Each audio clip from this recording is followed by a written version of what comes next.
campos de pastizales intactos en donde reina el silencio, una hierba igual que cubre poco a poco el pensamiento.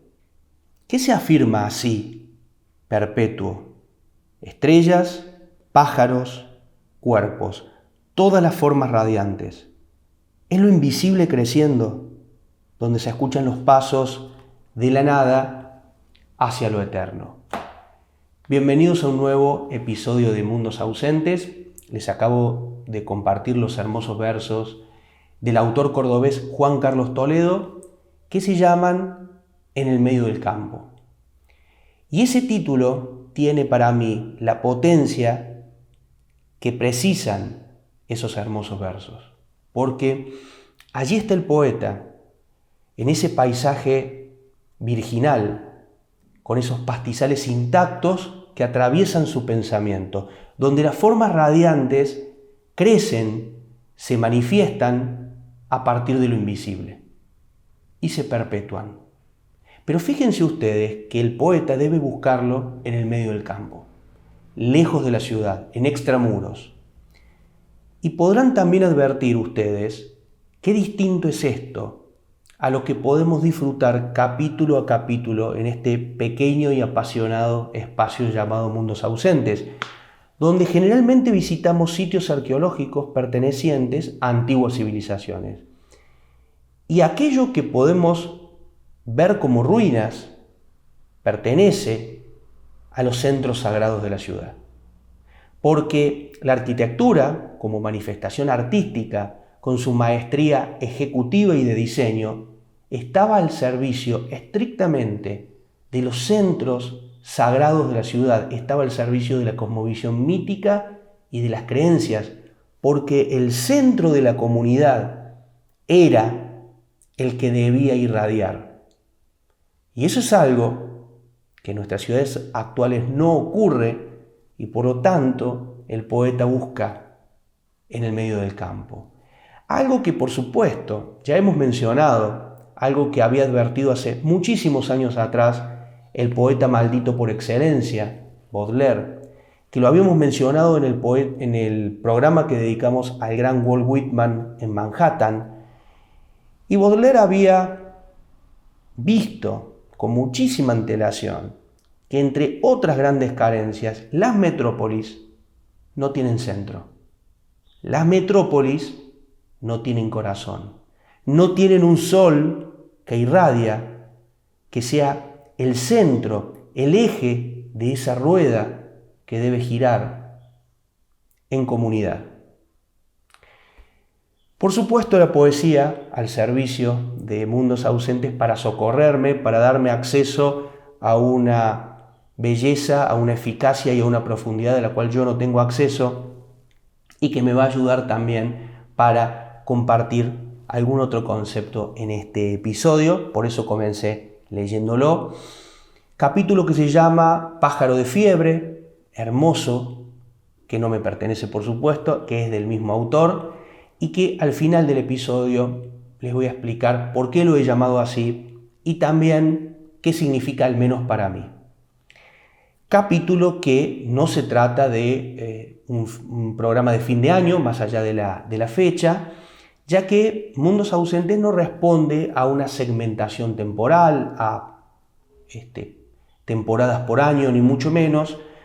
Son capítulos enumerados consecutivamente y que el propósito, desde el primero, filmado allí en Camboya, en las ruinas del Imperio Khmer, con su última capital, Angkor Wat, siempre la idea fue que, independientemente de dónde fueran filmados estos episodios, a qué civilización pertenecieran estas ruinas y en qué época hubieran tenido su apogeo, todos comparten una sustancia, todos pueden estar bajo un mismo paraguas. Y me gusta pensar que este espacio no se trata, o intento que eso ocurra, que no se trate solo de una revisión histórica, sino que de una vista en el presente, pero intentando advertir las formas radiantes, que decía Toledo, que siguen creciendo desde lo invisible y se perpetúan en esos sitios de esas antiguas ciudades. Intentar recuperar la belleza que aún gravita alrededor de estos sitios antiguos y recuperarla a través de la poesía, de la narrativa, de la imagen, de la música, de la pintura, de la arqueología, de la historia, de la antropología y, por supuesto, de la mitología. En ese sentido, el próximo año, en capítulos consecutivos, seguiremos intentando recuperar esta belleza.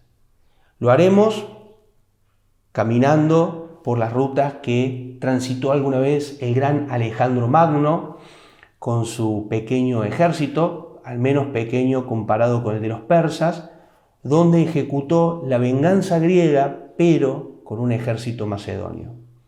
Región de Pérgamo, la ciudad donde los reyes atálidas soñaron erigir la nueva Atenas, de la intacta Éfeso, donde vivió el gran filósofo presocrático Heráclito el Oscuro, región de Afrodisias, una ciudad pequeña y menor geopolíticamente hablando, pero que era la mimada de Roma.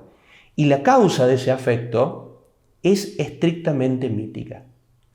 Región de ciudades preciosas como Sagalazos, donde podemos encontrar los teatros más imponentes y en mejor estado de conservación del mundo, como en Aspendos o en Hierápolis.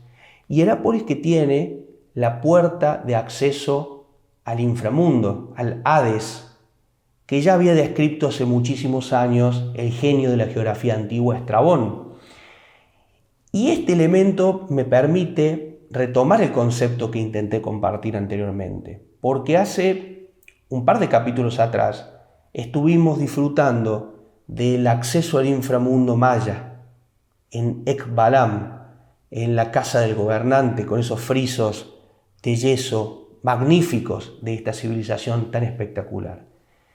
Y estamos hablando de Xibalbay del Hades, estamos hablando de Turquía y de México, de la selva yucateca y una región cercana a la costa mediterránea, miles de kilómetros, diferentes épocas, diferentes culturas, diferentes cosmovisiones míticas, y ambas nos hablan de un acceso a un otro mundo. Entonces, creo que podemos estar de acuerdo en que Mundos Ausentes puede compartir una sustancia a través de todos sus episodios. Seguiremos luego por antiguas civilizaciones, algunas de las más antiguas del mundo. La maravilla encriptada en la piedra de la Capadocia, el mausoleo, uno de los más imponentes y misteriosos del mundo, en el tope del cerro Nebrut, la tumba del rey Antíoco, para llegar a la ruina del santuario más antiguo de la humanidad. Quizás el primer santuario de la humanidad, Göbekli Tepe, que está lleno de misterios. Un santuario con una logística muy compleja, con una carga simbólica profusa y con una geometría también muy sofisticada, y que precede en siglos al dominio de la agricultura en la Mesopotamia. Por lo tanto, estamos hablando de que Göbekli Tepe fue erigida, en principio, por una tribu nómade de cazadores y recolectores.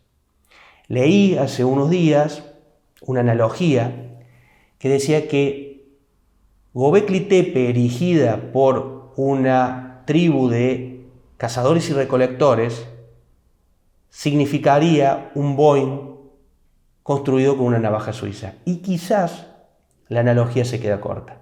Por lo tanto, Göbekli Tepe es, más allá de un santuario magnífico, un hito. Un hito que nos puede permitir cuestionar lo establecido. En ese sentido, vamos a hablar de Göbekli Tepe, y una de las cosas más interesantes es que Göbekli Tepe no es un hecho aislado. Hay múltiples excavaciones en las cercanías donde se han encontrado santuarios similares que datan de la misma época. Y ese conjunto es llamado Karajaltepe e intentaremos llegar hasta allí para compartir las imágenes. Luego nos vamos a mover a Grecia, donde vamos a recorrer el corazón de la cultura helénica, donde ha nacido la filosofía, gran parte de la mitología más importante de la cultura occidental, la tragedia, la comedia, la política. Por lo tanto, Grecia y Turquía van a ser las bases fundacionales de los próximos episodios de Mundos Ausentes, que asimismo van a ser consecutivos y van a compartir la sustancia de los anteriores. Pero el año que viene, en paralelo, vamos a abrir un programa donde la poesía va a ser la estrella absoluta, va a ser la gran homenajeada. Pienso que la poesía es infinita y por lo tanto tiene infinitas lecturas. Y espero realmente que puedan disfrutar de la lectura en perspectiva de Mundos Ausentes que haremos de los diferentes autores y los diferentes poemas que vamos a compartir, que vamos a leer e ilustrar, por supuesto, a nuestro modo, en nuestra perspectiva. Una de las cosas, o me parece correcto decir, lo más importante que va a tener Pájaro de Fiebre es el hecho capital de su producción artística. Y quiero decir que me parece que lo más importante de la producción artística de un programa que va a homenajear poetas y poemas es la selección de esos poetas y de esos poemas. Y quiero decir, y lo digo desde el punto de vista de un lector apasionado y enamorado por la poesía, que yo no tengo las credenciales para hacer esa elección, que yo no tengo la autoridad para hacer esa elección. Y lo digo, insisto, desde el amor hacia la poesía. Por lo tanto, la elección de los poemas y de los poetas estará a cargo de este autor, de Juan Carlos Toledo, que si bien nos ha abandonado físicamente hace más de 20 años, como siempre dice el gran maestro y querido y generoso Sebastián Porrini, los poetas no mueren. Lo que voy a hacer en Pájaro de Fiebre es una especie de arqueología literaria. Voy a acceder a la biblioteca de Juan Carlos Toledo y vamos a recorrer los diferentes autores que estaban gravitando en esa biblioteca, las formas radiantes que siguen creciendo en esa biblioteca. Dicho de otra forma, quien va a elegir, quien va a hacer la producción artística de Pájaro de Fiebre va a ser ni más ni menos que el poeta, cuya autoridad se valida desde mi punto de vista con el imponente valor estético y simbólico de su propia obra, que he compartido a lo largo de muchos episodios si han tenido la oportunidad de consultarlos y que seguiré haciendo. Y que voy a compartir, por supuesto, siempre de manera gratuita su obra para aquel que esté interesado. El programa se llama Pájaro de Fiebre justamente por un poema que está en este libro y que se titula con el nombre del poeta, Juan Carlos Toledo. Es un poema mínimo que dice: me sostengo y me sostienen como un pájaro de fiebre. A mí esa frase me ha quedado repercutiendo siempre. ¿De qué hablaba? ¿Quién era el pájaro de fiebre? ¿Eres la persona o es el poeta? Porque el título del poema es su nombre, el nombre de la persona. Por suerte, los poetas alimentan ese universo infinito todo el tiempo. Y los poetas, si hay algo que hacen siempre, es escribir sobre otros poetas y sobre poemas. Titulado también con el nombre de la persona, pero homenajeando al poeta, Toledo le escribe a Juan L. Ortiz, el hermoso poeta entrerriano. que a propósito de En el medio del campo, recomiendo un verso monumental, Deja las letras y deja la ciudad, que habla de lo que estamos compartiendo en este episodio y que recomiendo su lectura porque es un poeta indispensable. Cuando le escribe Toledo a Juan L. Ortiz, titulado así el poema, alguna de sus frases dice: rumor de alas, pájaro por la palabra, hombre por la tristeza. Y allí es donde uno advierte que el pájaro de fiebre es indudablemente el poeta. El pájaro de fiebre es el animal triste. El poeta es el pájaro sin alas, pero que vuela a través del fervor. Por lo tanto, el próximo año, a través de Mundos Ausentes, vamos a compartir muchísimas piedras y a través de Pájaro de Fiebre, muchísimos versos. Y les aseguro que ambos labrados de una manera exquisita. Nos vemos pronto y muchas gracias.